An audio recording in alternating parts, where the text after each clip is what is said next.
Welcome! You're watching the Thrift Store Rundown, where we bring Hollywood home on a budget.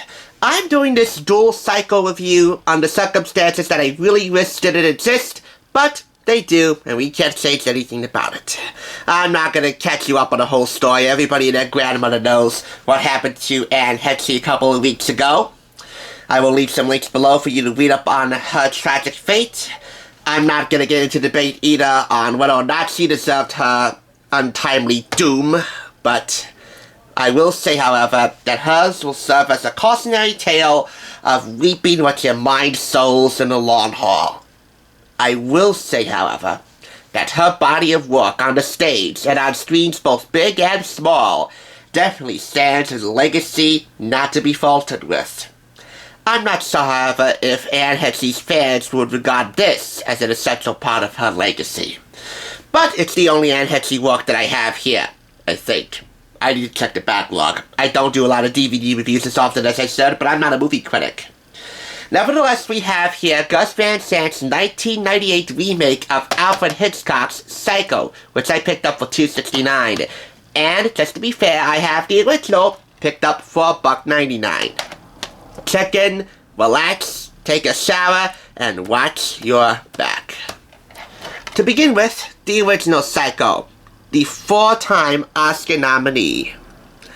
One of the most shocking films of all time, Alfred Hitchcock's Psycho changed the thriller genre forever, drawing the master of suspense, nominated for Best Director, on a chilling journey as an unsuspecting victim, Janet Leigh, who plays Marion Crane, garnering the Best Supporting Actress nomination, visits the Bates Motel, and falls prey to one of cinema's most notorious psychopaths, Norman Bates, played by Anthony Perkins.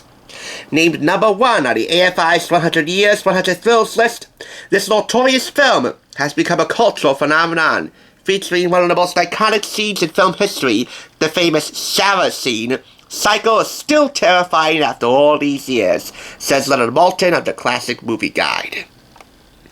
Now, Gus Van Sant's DVD release of Psycho is classified as a collector's edition. And even with that, this has more bonus features than this. We're talking newsreel footage from the release of Psycho, the shower scene, the Psycho archives, production stills, behind-the-scenes photographs, storyboards by Saul Bass, who designed the main title sequence for this, about the shower scene, lobby cards, posters and Psycho advertisements and newspaper advertisements, and of course the theatrical trailer with Alfred Hitchcock guiding us on a tour of the Bates Motel, and much more. Running time, 1 hour and 45 minutes, with subtitles. In terms of technical playback, there really isn't a fault to be mentioned here. And I think I can now understand what generations of critics and fans said about Psycho, and it being a game changer in the thriller genre. What I liked about Psycho, and keep in mind this is my first time viewing the original Psycho and Gus Van Sant's remake, is that the suspense builds and builds and builds when the mind games and the gore begins. Even when it hits you suddenly, it doesn't really hit you suddenly, but yet, as it plays out, the suspense builds and builds and builds, and your ill feelings just really gradually build up. And then you really get sick watching it. With a horror film of any kind, I think that's a really unique way to go. That's why Psycho earns its place in the, Mount Rushmore of American horror stories. Hey, A&E even did a series based on Psycho called Bates Motel, starring Freddie Highmore and Oscar nominee Vera Farmiga. By the way, they had season 1 on DVD at Unique, where I purchased both of these things. Let's talk about Gus Van Sant's Psycho. Criminal on the run, Marion Crane, played by the now late Anne Heche, takes refuge at the motel operated by Norman Bates, portrayed here by Vince Vaughn, a troubled man whose victims encounter a grisly fate at the hands of his mother. Marion soon becomes the next victim, and her disappearance prompts inquiries from a sister, played by Julianne Moore, and a private investigator, played by William H. Macy. They both soon discover a morbid bond linking Norman to his mysterious mother, at the Bates Motel. We lived the terror and acclaimed director Gus Van Sant's all-new version of Alfred Hitchcock's masterpiece of suspense, Psycho.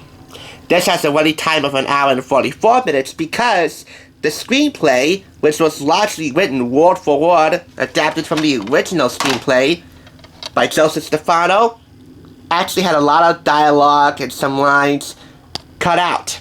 Hence the difference of 5 minutes between these two running times. 1 hour and 44 minutes. Bernard Herrmann's music is given a more up-tempo, faster beat by Oscar nominee Danny Elfman and Steve Bartek. The period costumes in here, well, I guess ambience-wise are more of the same, albeit in different colors. And as far as ambience itself goes, the only thing Joseph Stefano really did, which makes this significantly more different than the original Psycho, and yes, Psycho really was his adopted baby. He wrote the screenplay for both of these films. It's debated to the late 90s, 1998. The high cost of homeownership, of course modern signage by way of the Bates Motel, modern architecture, more modern cars.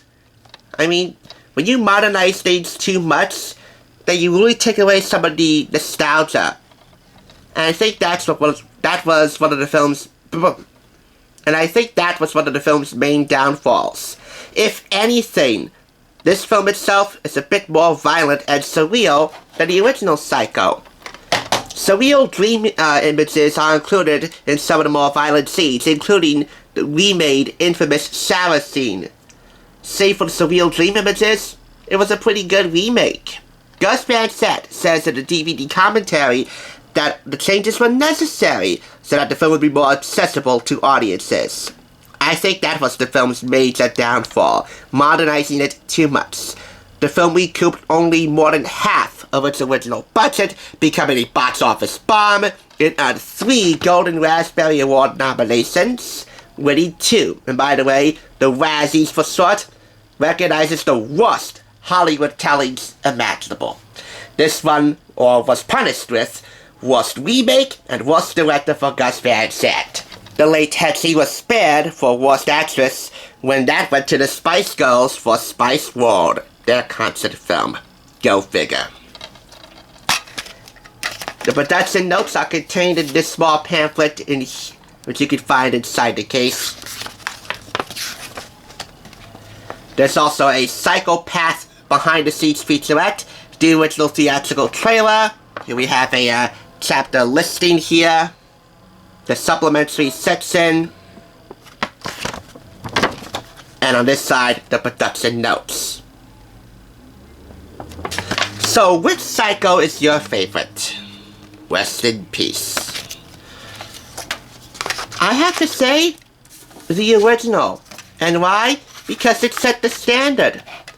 Gus Van Sant and company did an admirable job, but you know what? If you modernize things too much, you tend to alienate those who watched the original film and will make comparisons to the new one.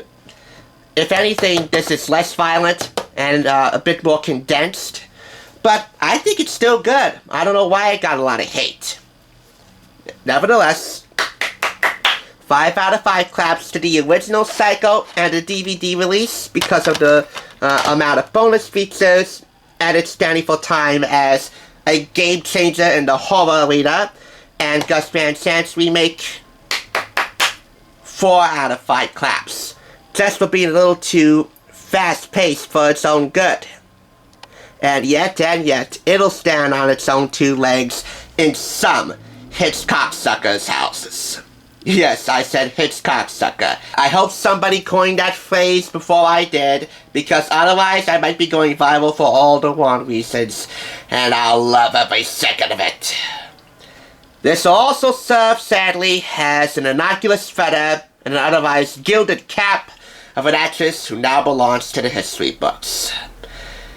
I don't want to turn this into a PSA, but drugs really do make you go psycho, so just say no way. Our sympathies to Anne Heche's friends, family, colleagues, and of course, the legions of fans that she accumulated throughout her historic run.